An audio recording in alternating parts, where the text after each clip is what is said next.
ჩვენ არ ვიცით რამდენი მოხმარებელი ყავს.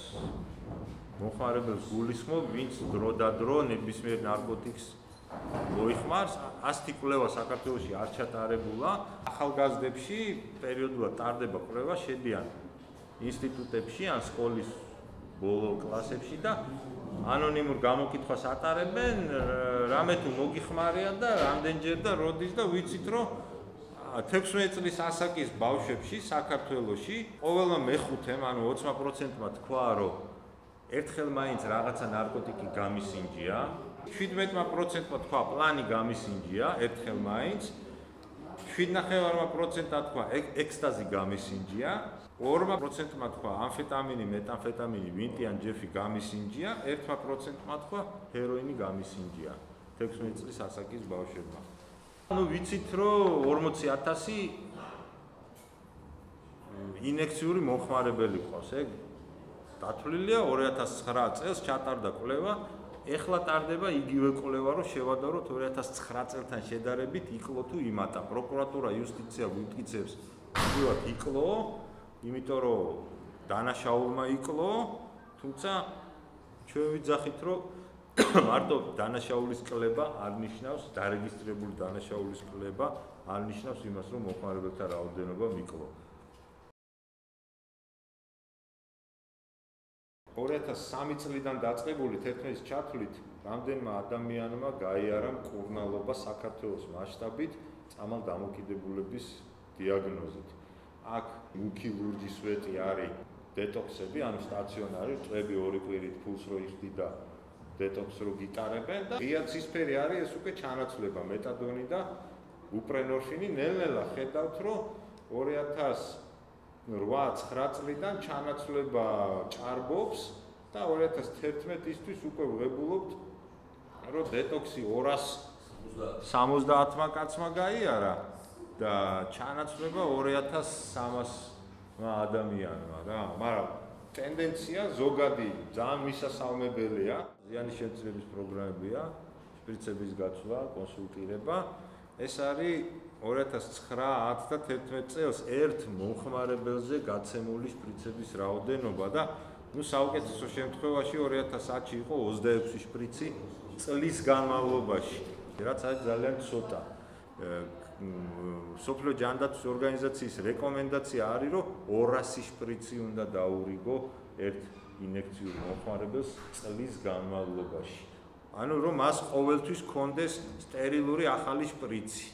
2006 წლამდე წელიწადში ამოწმებდნენ დაახლოებით 3000 ადამიანს. 7-ში იყო, რაც იყო 57000 შემოწმება მოხდა.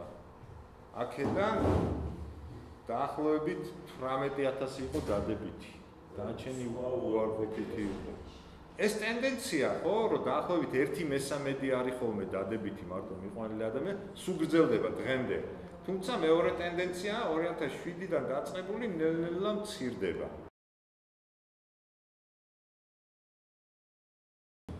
აქ არის შედარება მოყვანილი ევროპის ქვეყნებთან, ჩეხეთი, დანია, ესპანეთი, იტალია და ასე შემდეგ. და აქ არის აი ეს 40,000 1000 მოსახლეზე რო გადავიყვანოთ რამდენი გამოვა და ნახავთ რომ ევროპაში არის 4, 7, 3 სადღაც 1 და 2 ინგლისშია ყველაზე მაღალი ციფრი რა ევროპაში. საქართველოში არის 13.3 და საშუალო ევროპულზე ეს არის 2-ჯერ 3-ჯერ უფრო მაღალი. ანუ პრობლემა გვაქვს და სერიოზული და უფრო მეტად მოვიხმართ ვიდრე საშუალო ევროპელი მოიხმარს. ნარკოსტრატეგია, რომელიც ევროპაში მუშაობს, დაფუძნებულია კომპლექსურ მიდგომაზე. ანუ დარწმუნდნენ, რომ ერთი რამე მიმართულება არ შველის. მარტო პოლიციელი ვერაფერს ვერ იზავს, მარტო ექიმი ვერაფერს ვერ იზავს და მარტო მასწავლებელი, რომელიც სკოლაში ბავშვს ეთქვის, ნარკოტიკი ცუდია და არ გასინჯო, ასევე ვერაფერს ვერ იზავს. მიხვდნენ, რომ ყველამ ერთად უნდა იმუშაოს და ყველამ თავისი საქმე აკეთოს. და აქ არის პირობითად მოყვანილი ეს ნარკოსტრატეგია, როგორც სახლი, რომელიც 4 ბოძს ეფუძნება და ეს 4 ბოძი არის 4 მიმართულება, რომელიც პრინციპში საქართველოშიც აღიარებენ. პრევენცია, ანუ პროფილაქტიკა, ბავშვს ასწავლი რა შეიძლება გამოიწვიოს ნარკოტიკის მოხმარებამ და ცდილობ რომ გაიაზროს ეს და სისულელე არ ჩაიდინოს.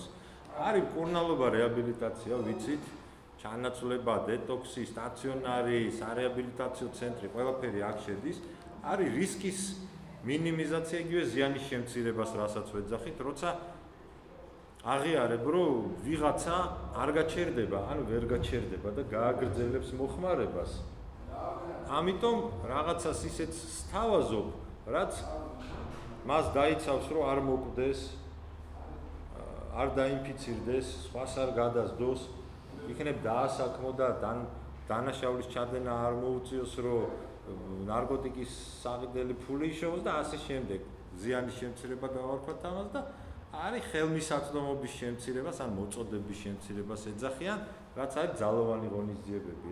ეს ყველაფერი ერთად 4-ვე მიმართულება თუ არ იყო, ეს სახლი დაინგრევა, ვერ გაუძლებს რა და ვერანაირ დადებით შედეგს ვერ მიიღებს. დღეისათვის იქიდან გამომდინარე, რაც დაგროვდა ცოდნა, მიდიან დასკვნამდე, რომ დასჯა საქმეს არ შველის რა. რომ დასჯა არ მუშაობს და ცდილობენ განიხილონ ნარკოტიკების მოხმარებელი როგორც ადამიანი, რომელსაც პრობლემა აქვს და რომელსაც დახმარება ჭირდება.